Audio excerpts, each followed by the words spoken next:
What's going on there, guys? We back with another one, and Magic Johnson has addressed two hot topics on Shannon Sharp's podcast. Now, the first one he addressed that I'm going to talk about is LeBron James passing Kareem Abdul Jabbar.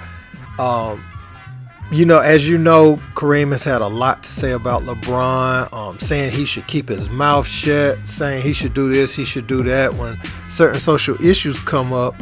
And for a while, people were split on what Kareem's angle was in all of this. But as we see, as more and more time goes by, more and more people speak, we may see what the motive is. And Magic Johnson reveals how Kareem would react to LeBron passing his record. Check out what he had to say. How do you think he will handle it? Well, I don't think well. Let's just be honest. And the fact that it's a dude playing for the Lakers. Right. So, I think it'll be a hard pill to swallow. And I think he thought he was going to have it forever. Yeah. I think he thought he was going to have it forever. That's a little surprising coming from Magic Johnson. I wouldn't expect him to answer that question that way, with him being Kareem's point guard. But hey, man, he's a straight shooter, so he just said how he feels, and he's entitled to say that. And who would know better than Magic Johnson, that played with him, how Kareem would react to something like this? So one, it tells me that him and Magic has had conversations, and that record, through the conversations they've had, that Magic knows that record means a lot to him, and he said it to not have it pass. And for LeBron to pass it playing with the Lakers, for some reason Kareem feels like that's a smack in his face. I don't know the powers that be behind the scenes or what their relationship, why it has went the way it's went behind the scenes, but just from what we've seen in public, it is seeming like Kareem has had more to say about LeBron as he's fast approaching his record. But Magic Johnson also talked on another thing, and this was a big topic back in the early 90s, man. You remember when he was diagnosed with HIV, Karl Malone didn't want him to play in the NBA no more.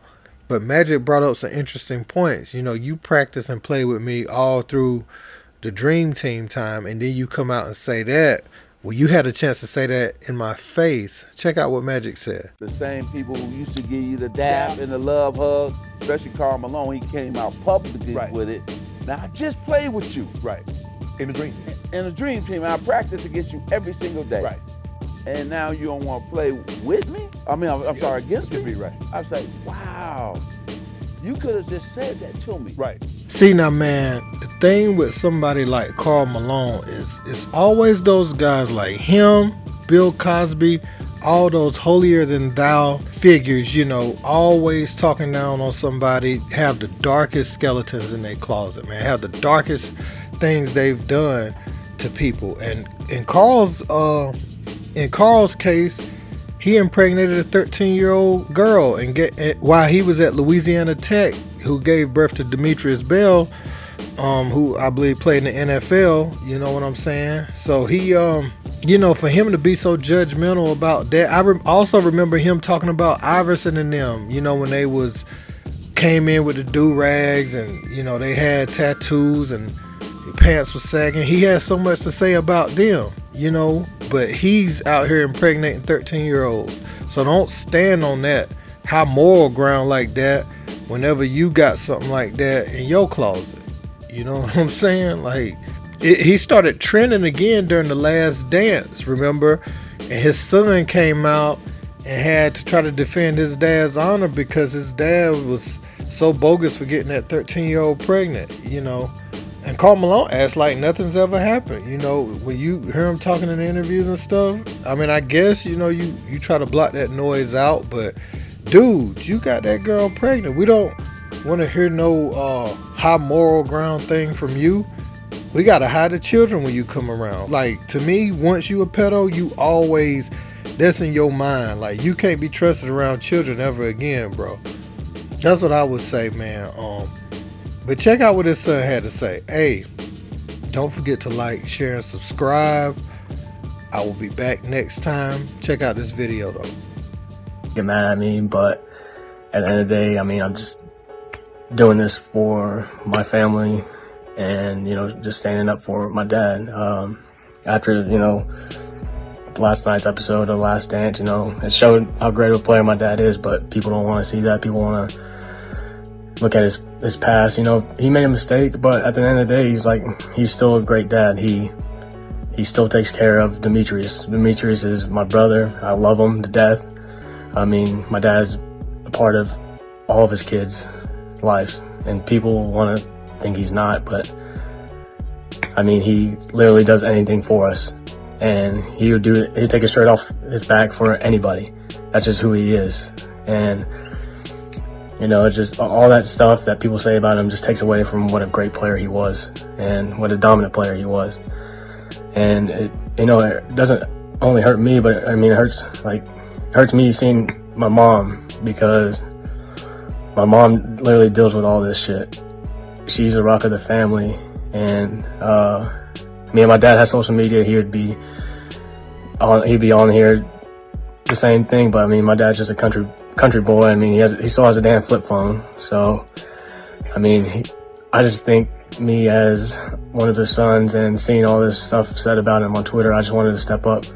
And I mean, I don't care what y'all think about my dad. I'm just telling you what kind of guy he is. And I mean, he literally would do anything to help anybody less fortunate of him.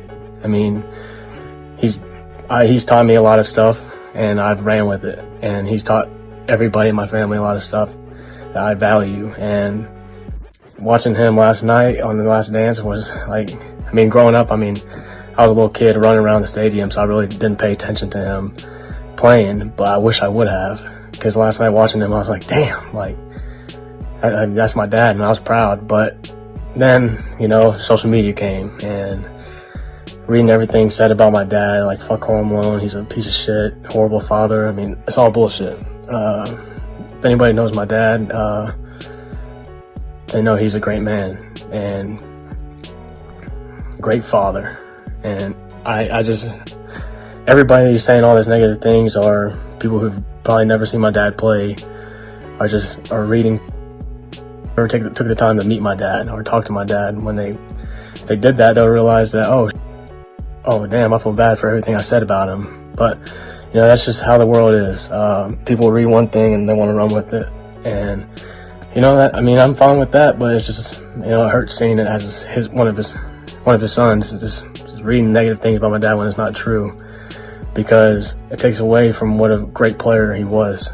And I mean, I don't know how people are gonna react to this, but I just want to let y'all know, like, my dad, he's a great person, and I'm just tired of seeing my mom hurting with all this stuff. My dad hurting. Yeah, my dad has a flip phone, but my dad still has to deal with people, you know, talking negative about him when he's not a negative person, and it hurts. It really does. You know, my mom has to deal with my dad's family members just calling her out every week because, you know, she's not black. And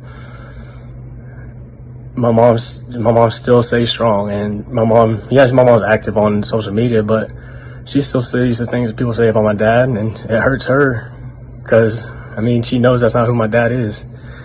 And if my dad had social media, he would be hurting too, and that's the last thing I want to see is my parents hurting. And seeing everything negative said about my dad, I mean, it hurts, because those people saying all those negative things just want to read what people write or what they hear. They never met my dad. They never took the time to even ask one of his family members about it. They just want to be the first person to always comment under one of our pictures or comment under something we tweet saying, oh, what about the 13-year-old, or what about your brother Demetrius? Like, if you actually took the time to look at my family or know what we're about, you would see that my dad is a part of everybody's life in my family. And he really, I mean, Oh.